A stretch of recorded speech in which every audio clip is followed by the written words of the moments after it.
Hello guys, সবাই কেমন আছো? আশা করি সবাই বেশ ভালো আছো আর আমিও বেশ ভালো আছি। তো যাচ্ছি আজকে বললা মায়ের পুজো দিতে।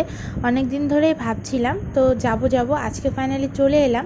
তো দেখো এখানে চলে এসেছি। তো ফার্স্টেই তোমাদেরকে মন্দিরটা একটু দেখিয়ে দিই। আর এখানে এসেই আমি একটা স্লিপ করে নিলাম। কেন বলো তো, মাম্মামের চুল দেওয়ার আছে তো তার জন্য স্লিপ করতে হয়। এই দেখো স্লিপটা তোমাদের দেখিয়ে দিলাম। তো এখানে দেখো ভোগ নিয়ে আমি অলরেডি বালুঘাট থেকে ভোগ নিয়ে এসেছিলাম। তো দেখো এখানে আমি বসে পড়েছি আর ঠাকুরমশাই এখন নেই, ভিতরে গেছিলো।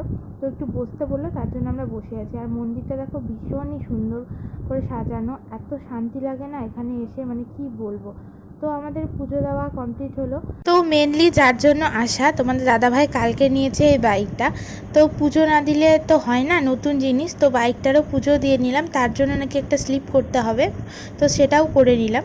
আর এখানে দেখো ঠাকুরমশাই আমাদের বাইকটার পুজো করছিল, ভীষণ ভালো লাগছিল আমার। এর আগে যে আমাদের দুটো বাইক ছিল, যেটা মানে এখন নেই, আপাতত বিক্রি করে দিয়েছি আমরা, সেই দুটো বাইকের পুজো দেওয়া হয়েছিল না। যাই হোক, তো এবারে আমি বাইক কিনেই ফার্স্ট এখানে পুজো দিতে নিয়ে চলে এসেছি। তো বাইকটা কেমন লাগছে কমেন্টসে অবশ্যই জানিও। আর শর্ট ভিডিওতেও আমি একটা ভিডিও আপলোড করেছি, সেটাতে তোমরা আশা করি দেখেছো বাইকটা। তো যাই হোক, মন ভরে পুজো দিয়ে নিলাম। আর মাম্মামেরও চুলকে আমি তো বাড়ি থেকেই কাটিয়ে নিয়েছিলাম, আর এখানে এসে আজকে ফাইনালি চুলটা দিয়ে দিলাম। আর জানো, তোমাদের সাথে একটা কথা শেয়ার করি। আমার না এই বল্লা কালী মন্দিরে এলে বা যে কোনো তারা মায়ের মন্দিরে গেলে আমার এত শান্তি লাগে, মানে পুজো দিতে পারলে বিশাল শান্তি লাগে। আর আজকে ছিল মঙ্গলচণ্ডী, এমনিতেও আমি উপোস করেছিলাম। তো সারাদিন তোমাদের দাদাভাইও কিছু খায়নি, আমিও কিছু খাইনি। আর সত্যি বলতে জানো, মামও আজকে এক ফোঁটা ভাতের দানা মুখে নেয়নি। আমরা ওই দুপুরে বেরিয়েছিলাম, আস্তে আস্তে এখানে প্রায় বিকাল হয়ে গেছিলো। তো পুজো টুজো দেওয়া কমপ্লিট হলো বাইকের। তো এই দেখো মায়ের মন্দিরটা। তো আমরা এবার যাব বাড়ি।